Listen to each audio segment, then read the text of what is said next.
কোন স্কুলে পড়ো তোমরা? নবাড়া। শোনো শোনো শোনো, বাড়ি কোথায়? বটতলা।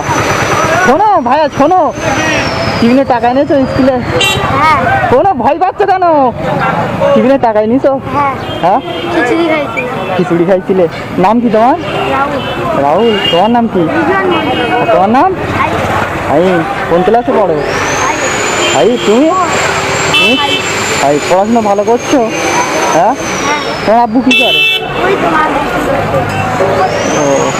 ও, তুমি? ঠিক আছে। তোমার? তা আমি কিছু তোমাদের মানে স্কুলে টিফিনের জন্য কিছু দেই, নাও আমার কাছ থেকে। হ্যাঁ, বড় ভাই হিসেবে নাও, কোনো সমস্যা নেই। না, 100 টাকা রাখো, 3 জনা খাইয়ে নেবে। নাও, 3 জনা টিফিন করে নেবে, ঠিক আছে? হ্যাঁ,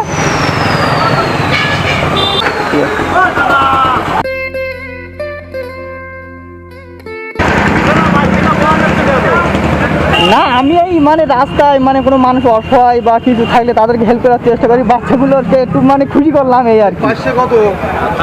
এছাড়া কিছু না। মানুষ সবসময় খুশি থাক, আনন্দ থাকে, এইটাই আমার ভালো লাগে, এইসবই করি আমি। আসি, দোয়া করবেন।